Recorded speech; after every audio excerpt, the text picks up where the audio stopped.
Hey everybody, it's Rob here at etrailer.com. Today we're going to be taking a look at the CURT Class 2 custom fit trailer hitch receiver on our 2020 Volkswagen Tiguan. Now I know everybody wants to see what it looks like, go over some of the features, but if you do stick around to the end of the video, we are going to show you how to get it installed so you can have the confidence to do it at home. But here's what our hitch is going to look like once we do have it installed. I think it has a pretty clean look. That cross tube is hidden behind the bumper, so we don't have anything hanging down, spanning across the back of our Tiguan. The main thing we're going to see is that receiver tube sticking out right here. Now it is a Class 2, so it is going to give us an 1.25 inch by 1.25 inch receiver tube opening, and I feel like this hitch would be really great for recreational purposes, or if you have some really light duty towing you need to do. What I mean by that is since we have an 1.25 inch by 1.25 inch receiver tube opening, we are going to be limited to the type of accessories we mount up, just because there isn't that many 1.25 inch accessories out there. If you step up to a Class 3 hitch, it really does open up the variety of things that you can put in and use and accessories that you can mount up. Now, a pretty common question that we get here a lot when it comes to hitches and newer vehicles is the hitch going to affect the hands-free liftgate? We've all been in that situation where we have our hands full and we want to come up and use our foot to open the liftgate.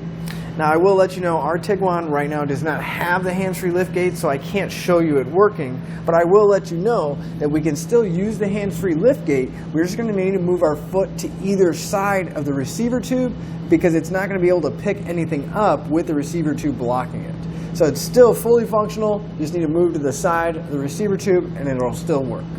But the advantage of having a smaller receiver tube is that it is going to be tighter against the body because it's smaller. So it's not going to be as close to the ground, so it will help out a little bit with ground clearance. But regardless, if you are mounting a bike rack or a cargo carrier, all of the accessories are going to mount through the hitch pin hole here on the side. Now it's going to accept a standard 1/2 inch pin and clip. Now these are not going to come with the hitch, but you can find them here at etrailer.com along with some locking devices to make sure your accessories are secure and anti-rattle devices so we don't have to hear the accessories rattling around inside the receiver tube. Now if you do plan on towing, maybe you got a jet ski you want to take down to the lake or just a small utility trailer, there's a couple things I want to mention. The first one is our safety chain connection point. You got to hook up your safety chains, make sure that we're safe and legal. And you can see we got a pretty wide opening here. Have plenty of room to get the chains hooked on or take them off.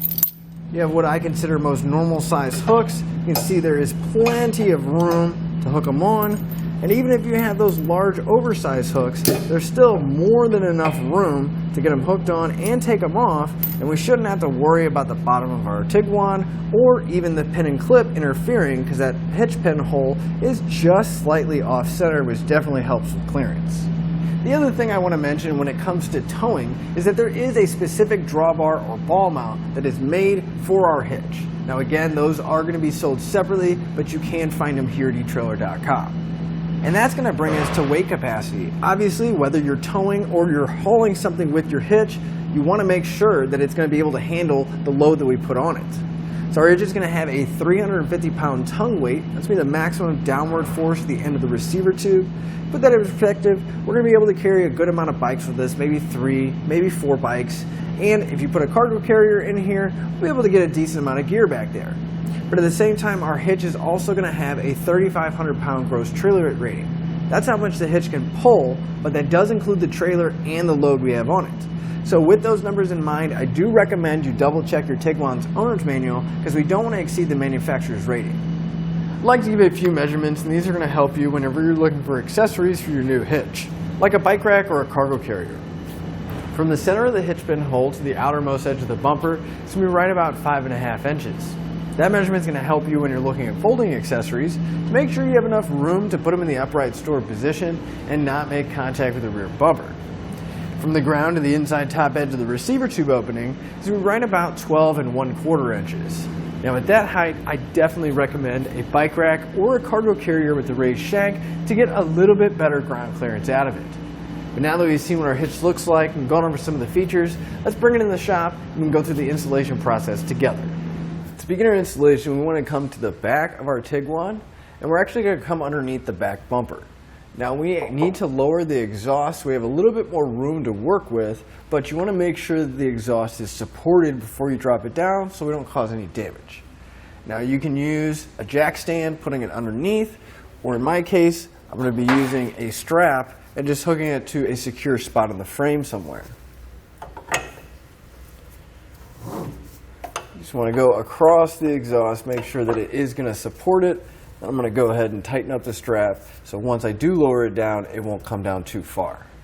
So now if we come back to the actual muffler itself, and we come to each end, right at the frame rail, we'll find the hanger. And we can slide these off the rubber isolator, but it'd be much easier just to unbolt it from the bottom of the frame. So we'll take a 13mm socket and pull that bolt out over here, and then move to the other side and pull the other one out.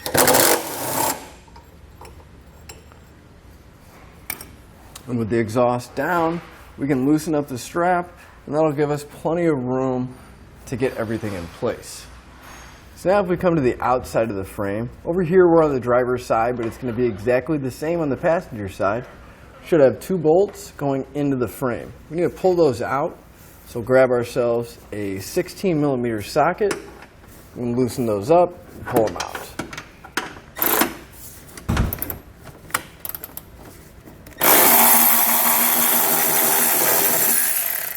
Now once you pull these out, you want to hold on to the hardware because we are going to reuse it. But we'll pull out the other one on this side and then move to the passenger side frame rail and pull the 2 bolts out over there. Now once you have the bolts removed, you'll notice that we have this sealant on the side of the frame rail. We need to scrape some of that excess sealant off. You can see how it kind of bulges out. We want it to be nice and flat. You don't need to take a whole lot off, but we just don't want all those clumps on there. I'm going to use a putty knife just because it is rather easy just to kind of scrape a little bit off, make sure it's clean, and we'll move to the other side and do the same thing over there. Now you want to get an extra set of hands to help you lift up the hitch. We're going to go over the exhaust, and then we're going to lift it up so that the side plates are on the outside of the frame. Now you want to get it pretty close to being lined up, get the holes lined up, but if you are having trouble and you notice that it seems almost like the nut inside the frame moved, it's because our bumper beam uses those same bolts. So if you can, you're going to want to very gently kind of tilt and push on the bumper beam until you can get at least 1 bolt in on each side to support the hitch, and then we can work on getting the rest of the hardware in place. Then we can come back to that same 16mm socket and snug up all the hardware.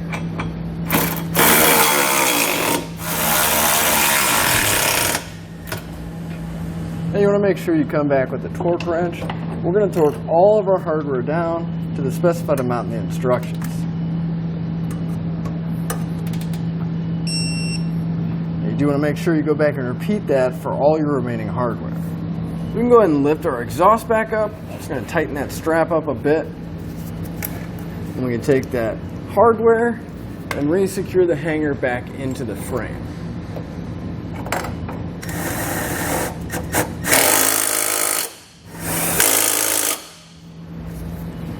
With that back up, we can lower the strap, and that'll finish up your installation and your look at the CURT Class 2 Custom Fit Trailer Hitch Receiver on our 2020 Volkswagen Tiguan.